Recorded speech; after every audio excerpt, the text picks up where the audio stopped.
प्रणाम चाहता हूं। आज कल रक्षाबंधन है, लेकिन मिठाई खा खा के और हाथ में दोनों हाथ राखी में आप देख ही रहो, क्या आपका आशीर्वाद मिलता, आनंद आ जाता। आपको प्रणाम करता हूं दोनों हाथ जोड़ करके सभी बहनाओं को। आपकी आंखों की चमक बता रही है कि बहनों का प्यार भर भर के मिल रहा है। आशीर्वाद, इस आशीर्वाद के भरोसे से दुनिया की सारी बड़ी से बड़ी कठिन से कठिन परीक्षाएं भी पता ही नहीं चलता कहां चला जाता है। हम भाई बहनों का ये जो रिश्ता है, इस रिश्ते के लिए कोई शब्द नहीं। बाबा महाकाल के आशीर्वाद से आपके अपने जीवन में खुशियों का, आनंद का कोई पार, कोई उसके बारे में कोई शिकायत नहीं हो। भगवान करे इतना सुख आनंद हमारी बहनों के जीवन में आए, कभी भूल से कांटा नहीं चुभे आपके पांवों में। परमात्मा से इतनी कामना करना चाहता हूं। बहनों का आशीर्वाद इतना मिलता है कि मैं क्या किसी को बताऊं।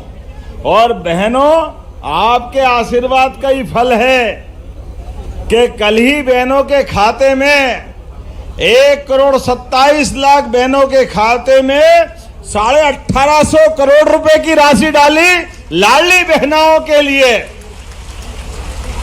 कितना भाग्यशाली हूं मैं भी। आपने आशीर्वाद दिया, भगवान की दया से हमारा आपका रिश्ता तो सालों पुराना है। लगभग 15-20 साल से ज्यादा समय से ये बहनें राखी बांध रही है और आपका आशीर्वाद कभी खाली नहीं जाता है। और हमारा भी आपका अपना संबंध, जैसे जैसे ये हमारे दायित्वों का अलग प्रकार का, कभी प्राधिकरण, कभी टूरिज्म, कभी विधानसभा, कभी शिक्षा मंत्री और अब तो मुख्यमंत्री हो गए, आपका ही आशीर्वाद का फल है। एक एक वार्ड में आके राखी बंधवाता था, एक एक बहनें राखी बांधती थी। कौन कौन बहनें राखी बांधती थी, हाथ खड़े करके बताओ। आप बताओ, कोई बचेगा क्या? ये हमारी बंगाली कॉलोनी की बहनें भी क्या राखी बांधती थी। कोई तिलक यहाँ लगाए तो आंख में लग जाता था, कोई हाथ इधर खींचे तो उधर कुर्ता खींच देते थे, कोई कंकु की थाली पूरे अपने आप गिर जाती थी। लेकिन उसका भी अपना मजा है। बहनों ने मिठाई खिला खिला के महीने भर तो मैं रोज गर्म पानी पीता था, इतना गला बैठ जाता था। भोला गुरु की मिठाई से लेके श्री गंगा तक सबका आनंद दिला देती बहनें, कुछ बचता ही नहीं।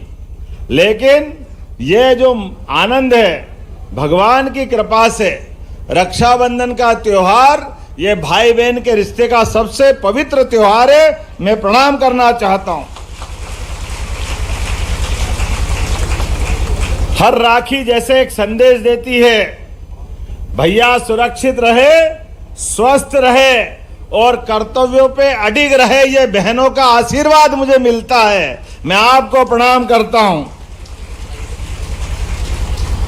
मैं हमेशा की तरह उज्जैन की ये जो हमारी परंपरा है, नेता में बाद में, विधायक में बाद में, मंत्री, मुख्यमंत्री, ये सब हमारे कर्तव्यों का काम हो सकता है।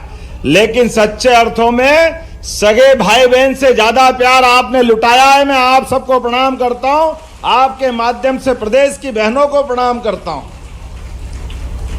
जो हमारे सांस्कृतिक पर्व को, हमारे धर्म को शंका की निगाह से देखते हैं, वो खुली आंखों से देखें इन बहनों के प्यार को, जिनके भरोसे से चट्टान भी टूट जाती है, चट्टान भी। और दुश्मनों के तो यशस्वी प्रधानमंत्री, आपके आशीर्वाद से भारत की सेनाएं दुश्मनों को घर में घुस के मार करके ऑपरेशन सिंदूर चलाती है। जोरदार अभिनंदन माननीय प्रधानमंत्री जी के लिए। बदलते दौर का उज्जैन हम देख रहे हैं। ये पूरा स्टेशन नया आने वाला आपके पास। अब तो कितने प्रकार से विकास के काम चल रहे हैं, केवल यहाँ नहीं पूरे प्रदेश में। लेकिन आने वाले सिंहस्थ में सारे प्रबंध हमारे सिंहस्थ यात्रु के लिए जैसे करना चाहिए उससे बढ़ के उज्जैन में चल रहा है। मैं आपके माध्यम से बधाई देना चाहता हूं और निमंत्रण दे रहा हूं देश प्रदेश विदेश सारे धर्मालुओं को। आइए आप 3 साल बाद उज्जैन में, और उज्जैन में आपको उज्जैन के लोग, मध्य प्रदेश सरकार, माननीय प्रधानमंत्री जी के आशीर्वाद के बाद पलक पावड़े बिछाकर आपका अभिनंदन करेगी अपने मेहमानों का।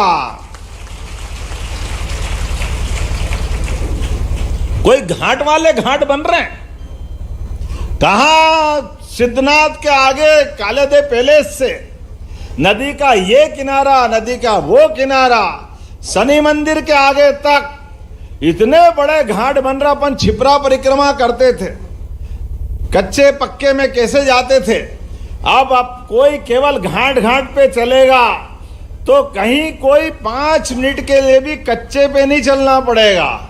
और स्नान करने लोग आ जाए तो स्नान करने के लिए कितने बड़े बड़े नगर, दिल्ली की आबादी कितनी कमल बाबू, कितनी आबादी है? दिल्ली, बंबई, कलकत्ता, ये तीनों महानगर के भी लोग आ जाए तो 24 घंटे में स्नान करा देंगे। इतने बड़े घाट बन रहा हमारे अपने उज्जैन के अंदर। कई सारे राज्यों की तो 5 करोड़ से कम की आबादी है, वो पूरा राज्य भी आ जाए तो आराम से छिपरा जी का स्नान कर सकेंगे। ये बदलते दौर में महाकाल दर्शन करना है। अब तो लाखों लोग तो ऐसे दर्शन करते हैं जैसे कुछ हुआ ही नहीं। पूरे देश के अंदर सर्वाधिक रूप से धार्मिक पर्यटन के आधार पर अगर कहीं लोग आकर के दर्शन करके अपने को धन्य मानते हैं, हमें गर्व है। वो पावन पुनीत अवंतिका नगरी है। जय महाकाल। महाकाल में आए तो महाकाल भी आशीर्वाद दे, और महाकाली हरसिद्धि बनकर के आशीर्वाद लुटाती है हमारे अपने उज्जैन के अंदर। और केवल हरसिद्धि नहीं, गढ़कालिका, भगवान गोपाल कृष्ण, सारे देवताओं का आशीर्वाद मिलता है। और इतना ही नहीं, अब ये विज्ञान की नगरी बन रही है, धर्म की नगरी बन रही है। और 20,000 से ज्यादा लोग तो आज कारखानों में काम कर रहे हैं। अपने लिए जोरदार अभिनंदन करें। चारों तरफ काम ही काम चल रहे हैं, सब प्रकार के कारखाने। पहले बड़े बड़े मिल चलते थे, हीरा मिल, विनोद मिल, दीपचंद मिल, पाइप फैक्ट्री, श्री सिंथेटिक, सब मिला के 5-7 हजार लोग काम करते थे। और ऐसा लगता था उज्जैन में जगह नहीं, इतने काम कर रहे हैं। लेकिन आज मुझे इस बात की प्रसन्नता है, हमारी सरकारें जब से 2002-3 के बाद बनी, आज 20,000 से ज्यादा लोग तो काम कर रहे हैं उज्जैन में। और आने वाले समय में 50,000 से 1 लाख लोगों को काम मिलेगा। ये बदलते समय का उज्जैन और मध्य प्रदेश है। अकेले परसों माननीय राजनाथ सिंह रेल का कारखाना, रेल के डब्बे बनाने का, वंदे मेट्रो और वंदे भारत, सभी प्रकार की ट्रेन के कोच अब हमारे प्रदेश में बनेंगे। और अभी तो पश्चिमी मध्य प्रदेश का हिस्सा धारवाला, बदनावर के पास माननीय प्रधानमंत्री जी आना 25 तारीख को। जोरदार अभिनंदन करें श्रीमान नरेंद्र मोदी जी का,